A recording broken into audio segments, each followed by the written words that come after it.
राजेश अपनी पत्नी लता, बेटे सुनील और बहू आशा के साथ शास्त्री नगर में रहता था। आशा अपने सास ससुर के साथ बिल्कुल भी अच्छा बर्ताव नहीं करती थी। एक दिन, बहू, मेरी ये छड़ी टूट गई है, चलने में बड़ी परेशानी होती है। तू सुनील से कहकर नई छड़ी बनवा देना। सासू माँ, एक तो इतने खर्चे होते हैं और ऊपर से आपकी ये छड़ी खरीदने निकलेंगे तो 1-1.5 से तो कम की तो आएगी नहीं। और वैसे भी आपको कहीं आना जाना तो होता नहीं। इस टूटी हुई छड़ी से ही काम चला लीजिए, इसकी मरम्मत करवा देते हैं। आशा वहाँ से चली जाती है। तभी उनके पति राजेश जी वहाँ आ जाते हैं। तुम क्यों झूठी उम्मीद बांधती हो अपनी बहू से? लता, इतने सालों में इसने कभी भी हमारा सम्मान नहीं किया, आज क्या करेगी? तभी वहाँ उनका पोता रोहित आ जाता है। दादी, ये देखो मैं आपके लिए क्या लाया हूँ। क्या बेटा? आपकी पुरानी छड़ी टूट गई थी ना, तो ये मैं अपनी कमाई से आपके लिए छड़ी लेकर आया हूँ। अब आप ये पुरानी छड़ी छोड़िए और ये वाली छड़ी हाथ में पकड़िए और ठाठ से चलिए। राजेश जी और लता जी एक दूसरे को देखकर मुस्कुराते हैं कि कम से कम उनका पोता तो उनका सम्मान करता है।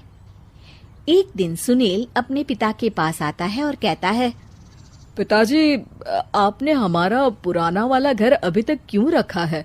मैंने कितनी बार कहा है कि हमें वो घर बेच देना चाहिए, अच्छे दाम मिल जाएंगे।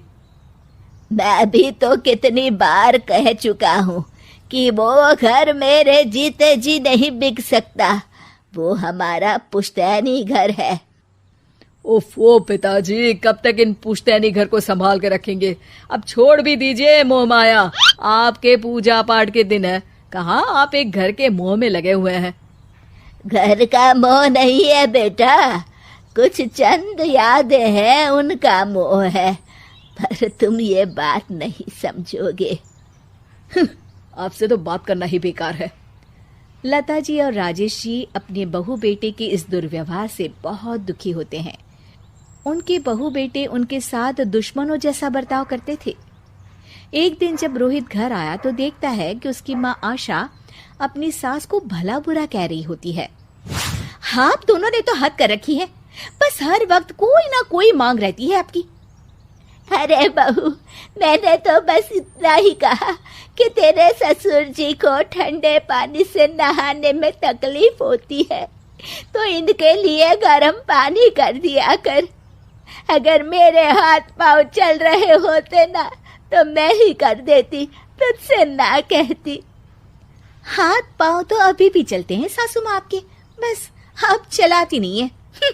क्या मैं नहीं जानती कि ये सब नाटक है आपका, ताकि सारा काम मुझे ही करना पड़े।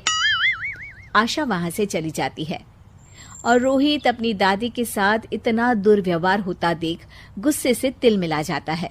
वो गुस्से में अपनी माँ के पास जाता है। माँ, ये तुम किस तरह से दादी से बात करती हो?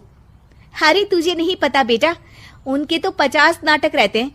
खैर तू ये सब छोड़, मुझे तुझसे एक बात करनी है, और वो भी खुशखबरी वाली। कैसी खुशखबरी माँ? अरे तेरे पिताजी ने अपनी दोस्त की बेटी मेघा से तेरा रिश्ता तय कर दिया है। क्या मेघा से? माँ, पर हम तो बहुत अच्छे दोस्त हैं। मेघा से शादी का तो मैंने कभी सोचा भी नहीं। अरे नहीं सोचा तो अब सोच लेना। रोहित और मेघा बाहर एक दूसरे से मिलते हैं और बातें कर रहे होते हैं। मेघा, मुझे पता है कि हम दोनों की शादी होने वाली है, पर मैं तुम्हें एक बात अभी से बता देना चाहता हूँ। क्या रोहित? यही कि मेरी माँ एक अच्छी सास नहीं बनेगी, क्योंकि वो एक अच्छी बहू नहीं है। पर रोहित, आंटी को तो मैं बचपन से जानती हूँ, वो तो बहुत अच्छे स्वभाव की हैं। वो स्वभाव पता नहीं मेरे दादा दादी जी के लिए क्यों नहीं दिखता। उन्हें तो वो हर वक्त बुरा भला ही कहती रहती है। मैं चाहता हूँ कि उन्हें ये पता चले कि वो ये बहुत गलत कर रही है। मैंने कुछ सोचा है, जिससे माँ सही रास्ते पर आ सकती है। मेघा, क्या तुम इसमें मेरा साथ दोगी? तुम जैसा कहोगी मैं वैसा ही करूंगी रोहित, मैं तुम्हारे साथ हूँ। मेघा और रोहित दोनों की शादी हो जाती है और मेघा अब आशा की बहू बनकर उनके घर आती है। बहू, ये देख, मैंने तेरे लिए ये हार बनवाया है। ये भी कोई हार है? मैं तो सोच रही थी कि आप मुझे डायमंड नेकलेस देंगी, पर ये क्या सस्ता सा हार पकड़ा दिया आपने मुझे। आशा को ये सुनकर गुस्सा आ जाता है। वो मेघा पर बरस पड़ती है। बहू, मैं तुम्हारी सास हूँ, मुझसे तमीज से बात किया करो, समझी? वरना अच्छा नहीं होगा। मम्मी जी, मैं भी आपकी बहू हूँ, आप भी मुझे ये धमकी मत दीजिए। मेरे पिताजी वकील हैं, अगर आपने मुझ पर कोई भी अत्याचार किया ना, बस एक ही बारी में अंदर करवा दूंगी। हाँ। मेघा रोहित की तरफ देखकर मुस्कुराती है। लता जी और रमेश जी देखते रह जाते हैं।